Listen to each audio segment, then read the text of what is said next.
Thank you for welcoming me onto your screens or onto your headphones. For how you're watching this, I'm Eddie, and this is the Rollback.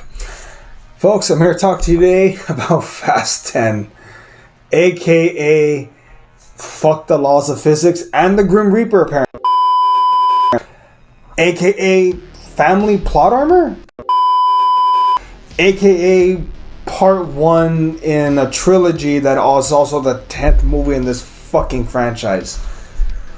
Ugh. Okay. So, I'm just gonna jump right into it here. So, as you can tell, we've been down this road before, and this film has everything that you'd come to expect from a Fast and Furious franchise film. That's a lot of F's.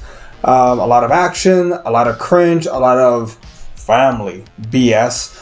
It's fun. At one point, Jack Reacher actually straight up says, these people don't obey the law of physics or God, which that was actually a pretty funny line, I'm not gonna lie there.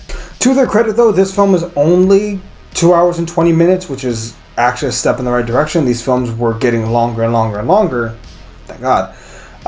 They finally slowed it down a bit. That said though, I think they set up a Shaw movie at one point. So we're gonna go into spoilers in 3, 2, 1. So this film begins with everyone together, but ends with everyone apart, all over the place. Jason Momoa actually pulling a Thanos. Well, God, I don't want to overplay him.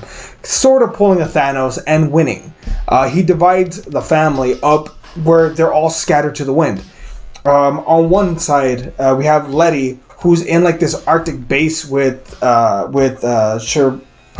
own, and they escape and they get rescued by fucking Wonder Woman, because I guess the DC ship has sailed. Yeah, she's alive.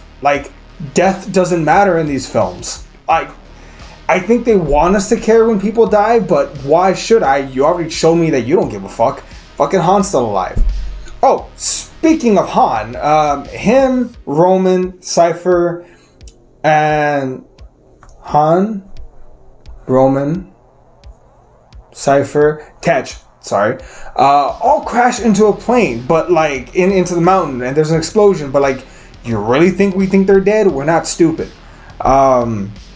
John Cena's character is dead, but let's be honest, he's not, because if Han can come back and fucking Giselle can come back, which I want to know how the fuck they're gonna explain Giselle's death. This is how she died.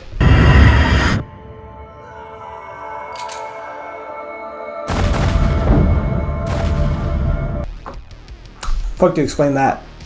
I don't know. I don't fucking know. This fucking franchise. Okay. Ugh.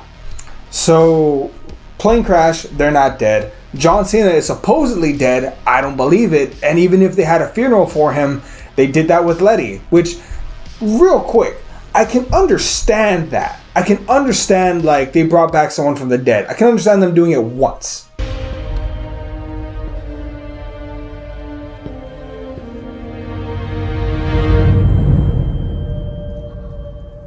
Letty. Alright. Leave Han dead.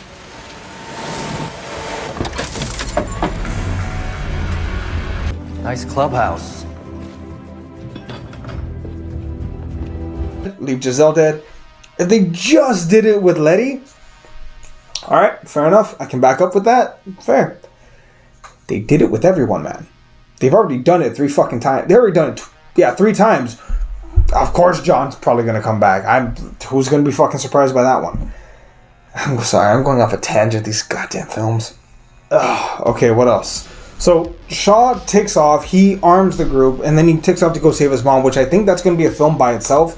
Maybe Hobbs and Shaw 2.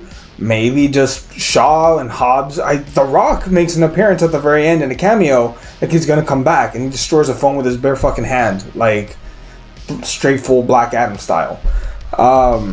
And the movie ends with Vin Diesel and his son at the base of a cliff after a dam's about to explode on them and all this other shit.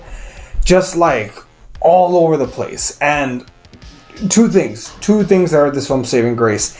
If this film has any grace to save, one is admittedly that Rome part at the very beginning when Jason Momoa first makes himself known. Admittedly, pretty badass. I like that scene. I like the fact that they lose. Rome is not entirely annihilated, But they get pretty fucked up. The bad gang gets pretty fucked up. And I can appreciate that. I appreciate the fact that Dom didn't get an automatic win. Still disobeyed the laws of physics. Still should have been dead like 6 times during this film, but fine. I appreciate the fact that there are consequences to actions. So what fucking consequences they'll allow. And the other saving grace of this film, Jason goddamn Joker Momoa is great. He is manic. He is insane. He is actually a pretty good villain. Very charismatic. The kind of bad guy that you've been hoping for, because we've had these bad guys before. Like let's wind it back here real quick. Right, so let me see if I can go back. I'm gonna try and play a game here. We have Joker Jason Momoa, right? Before him we have muscle-bound John Cena, muscle bad guy. Then we have Charlize Theron, who plays Cypher, which is tech bad guy. Before her we had Deckard Shaw, which was muscle bad guy / like CrossFit athlete. Before him we had, what was before Shaw? There was someone else. Shaw's little brother. Can't remember his fucking name. Before that, we had the the heist. Before that, we had Braga. Point being, Jason Momoa is probably the best villain of the bunch, and that is certainly saying something. Again, the fact that he actually kind of sort of won. I don't know if he's gonna be the main bad guy in the next part, or if he's gonna be the bad guy of Hobbs and Shaw. I don't know how that's gonna work out. The fact of the matter is, though, is that Jason Momoa is genuinely pleasant in this film. He's a great bad guy. But that's kind of all it has going for it. There's some admittedly smart writing in the film that actually, I hate to say, I'm a little bit impressed by. There's a moment where Brie Larson's character is telling Jack Reacher, you're playing right into their hands, like this is not right, you're making the wrong decision. He says, I don't care. Well, it makes sense. It's a double cross, which we've seen double crosses in these films. It's not the first time, but makes a lot more sense. I hate to say this. I think they're stepping up their writing just a tiny bit, just a little bit there. So, in conclusion, in this film, Jason Momoa's character wins, but in reality, we all lose, because this movie will probably break $1 billion. And Vin Diesel's already announced that there's at least 2 more films coming, which I'm not surprised. He says that they're the finale, to which my response is, I'll fucking believe it when he signs the contract, or when I see Dom dead. Dom's never going to die in these films, is he? God damn it.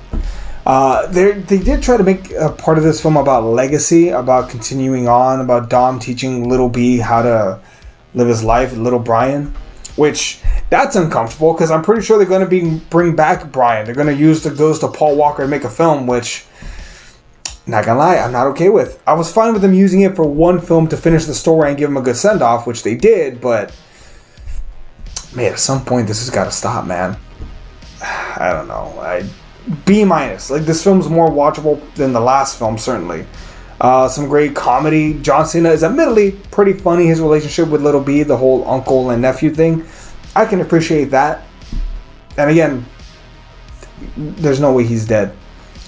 Also, this kid jumps like 10 feet at one point.